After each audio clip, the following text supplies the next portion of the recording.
Bonjour à tous et à toutes et bienvenue pour cette vidéo consacrée au test de pénétration de l'équipe Filagile.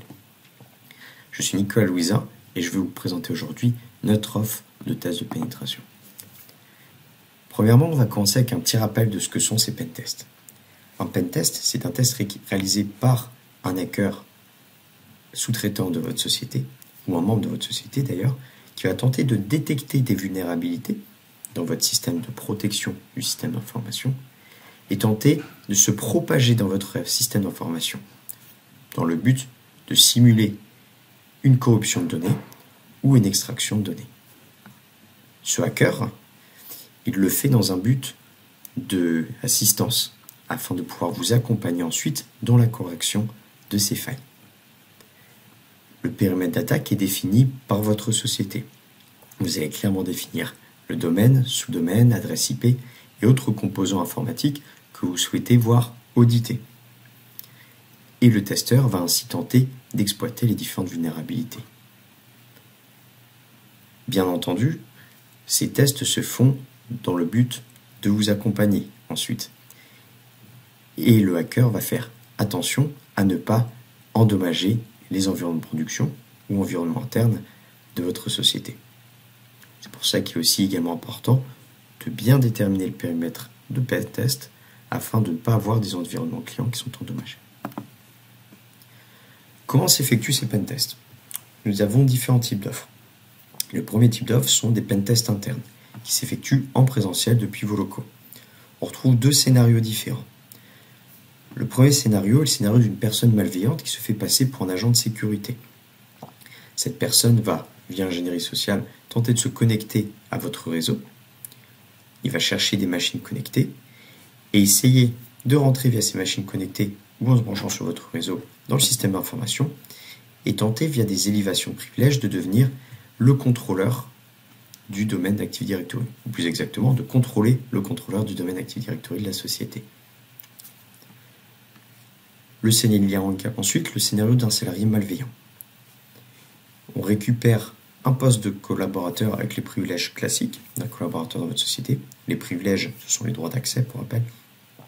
Et on va essayer d'effectuer des recherches via ces accès avec des intentions entre guillemets malveillantes pour voir tout ce qu'il est possible de faire, de récolter comme information, de corrompre, de détruire depuis ce poste de travail avec les droits qui sont paramétrés afin de nuire à l'entreprise. On peut aussi essayer d'installer des malwares depuis ce poste une fois qu'il est compromis et ensuite de se propager dans le système d'information. On retrouve ensuite les pentests externes qui s'effectuent en distanciel. C'est le scénario d'une personne malveillante qui va tenter de pénétrer dans le système d'information via un ou plusieurs domaines ou sous-domaines et ou d'adresses IP définis dans votre cahier des charges. Donc on va effectuer ce qu'on appelle de la surveillance sur cette surface pour tenter de trouver des vulnérabilités. On va effectuer de la recherche sur les vulnérabilités qu'on trouve pour trouver des systèmes d'attaque que l'on pourrait exploiter et tenter de s'introduire ensuite dans votre système d'information. Et une fois qu'on est sur le système d'information, on se retrouve dans le cadre d'un scénario de pentest interne. On va essayer de se propager jusqu'à devenir soit administrateur du contrôleur de l'Active Directory et contrôler ainsi tous les postes de travail qui sont sur le réseau, soit de récolter un maximum d'informations. On a ensuite, alors une fois qu'on a effectué le pentest, on va ensuite vous fournir les résultats bien entendu. Ces résultats sont communiqués sous forme de livrables.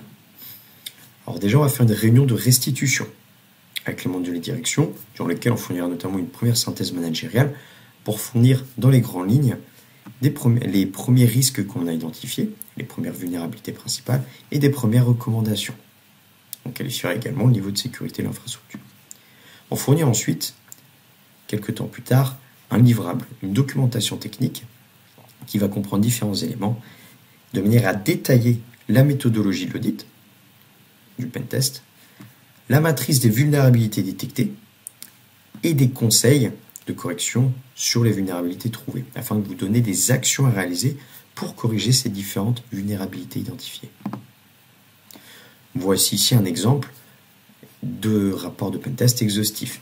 On retrouve les différents composants, donc le contexte qui a été déterminé ensemble, le mode opératoire, donc un test d'intrusion en boîte noire, en mode opératoire, donc effectué à distance, le détail des éléments qui ont été audités, donc les éléments de la surface qu'on a pu analyser, les entêtes HTTP, les utilitaires utilisés, les résultats avec ces utilitaires, et on vous fournit ensuite le détail des propositions de correction. Vous voyez que c'est un document assez dense, qui a environ 75 pages, voire un peu plus. Donc, comme on l'a dit, l'après-pentest, c'est une réunion de restitution avec le détail des procédés utilisés, les méthodologies appliquées, les points critiques et les corrections premières. On vous fournit le rapport complet ensuite, rapport technique avec le détail de ces actions réalisées. Et il est possible d'effectuer 3 à 6 mois après une deuxième passe sur votre système d'information. On va alors effectuer les mêmes méthodes, donc les mêmes commandes que ce qui a été effectué lors du premier audit, pour s'assurer que les failles que l'on avait exploitées ne sont plus exploitables et que les actions de correction que vous avez mises en œuvre sont efficaces. Donc pour résumer, on fait une première passe, on vous fournit un rapport pour que vous effectuez des corrections et vous protégez votre récit, et on revient quelques temps plus tard pour s'assurer que ces corrections ont été mises en œuvre et sont efficaces. Pour avoir plus d'informations, je vous invite à contacter Lucas Bruno ou Thomas de Mota, qui se chargeront de répondre à vos premières questions, et puis de planifier des points avec nos experts techniques pour vous fournir un petit peu d'explications et vous présenter ça un petit peu plus dans le détail. Je vous remercie de votre attention et se retrouve très vite sur notre chaîne YouTube, sur notre chaîne LinkedIn ou sur des webinaires. Bonne journée.